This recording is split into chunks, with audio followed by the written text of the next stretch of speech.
সভাপতিৰ দায়িত্ব লৈয়েই গৌৰৱ গগৈয়ে খোজ থলে যোৰহাটত। অসমৰ নিৰপেক্ষ জনতাক অন্তৰেৰে ধন্যবাদ নৱনিযুক্ত সভাপতি গৌৰৱ গগৈৰ। গুৱাহাটীৰ কৃত্ৰিম বান, উত্তৰ অসমৰ বান সমস্যা সন্দৰ্ভতো সৰব হ'ল APCCৰ সভাপতি। যোৰহাটত ভৰি দিয়েই বিজেপিৰ বিৰুদ্ধে গৰজি উঠিল সাংসদ গৌৰৱ গগৈয়ে। প্ৰয়াত পিতৃৰ উল্লাসিত হাঁহিক স্মৰণ কৰি আশীৰ্বাদো বিচাৰিলে নৱনিযুক্ত সভাপতিজনে। অসম প্ৰদেশ কংগ্ৰেছৰ সভাপতিৰ দায়িত্ব এতিয়া গৌৰৱ গগৈৰ কান্ধত।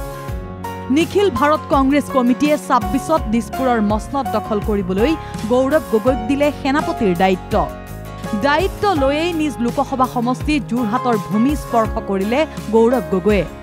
যোৰহাটৰ ৰৰৈয়া বিমানবন্দৰত উখল মাখল পৰিৱেশ, যেন আবতৰীয়া বিহু। প্ৰিয় নেতাগৰাকীক কাষত পাই উৎফুল্লিত প্ৰতিজন কংগ্ৰেছ কৰ্মী। বুজি উঠিছে এতিয়া যেন দলটোৰ বাবেই এক সকাহৰ নাম গৌৰৱ গগৈ। গৌৰৱ গগৈক সংগ দিলে বিৰোধী দলপতি দেৱব্ৰত শইকীয়া, কাৰ্যকৰী সভাপতি ক্ৰমান্বয়ে জাকিৰ হুছেইন সিকদাৰ, ৰজলিনা তিৰ্কী, প্ৰদীপ চৰকাৰে। যোৰহাটৰ ৰৰৈয়া বিমানবন্দৰত নৱনিযুক্ত সভাপতিক আদৰিলে বিধায়ক ভাস্কৰ বৰুৱা, শিৱামণি বৰা, ৰেকিবুদ্দিন আহমেদকে আদি কৰি প্ৰতিগৰাকী বিধায়ক তথা কংগ্ৰেছ কৰ্মীসকলে। গৌৰৱ গগৈৰ স্পষ্ট কথা, অসম কংগ্ৰেছৰ দায়িত্ব অসমৰ ৰাইজেহে ল'ব। আজি আমি নিজৰ কাৰ্যসূচী ঘৰলৈ আহি প্ৰয়াত পিতৃৰ ছবিৰ সন্মুখত তেখেতৰ আশীৰ্বাদ বিচাৰি আমি আৰম্ভ কৰিছোঁ। আমি ৰাইজৰ প্ৰতি কৃতজ্ঞতা জ্ঞাপন কৰিছোঁ। লগতে মোৰ প্ৰয়াত পিতৃয়ে যি শিক্ষা প্ৰদান কৰিলে তেখেতৰ প্ৰতি শ্ৰদ্ধা নিবেদন কৰিছোঁ।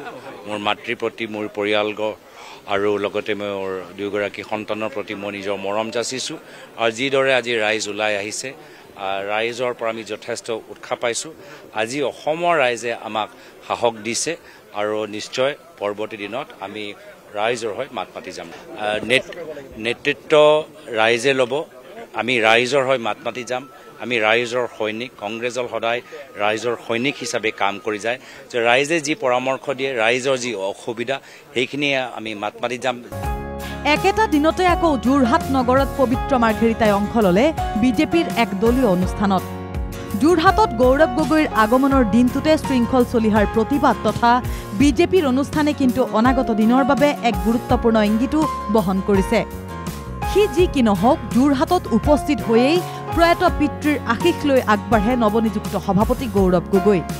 যোৰহাটৰ পৰা শিৱসাগৰ হৈ কলিয়াবৰ নগাঁৱৰ মাজেৰে আহি ৩ জুনত গুৱাহাটী পাবহি গৌৰৱ গগৈ। যোৰহাটৰ পৰা ভিডিঅ' জাৰ্নেলিষ্ট পাৰ্থ প্ৰতিম বৰদলৈৰ সহযোগত দিব্যজ্যোতি বৰাৰ ৰিপৰ্ট NKTV+।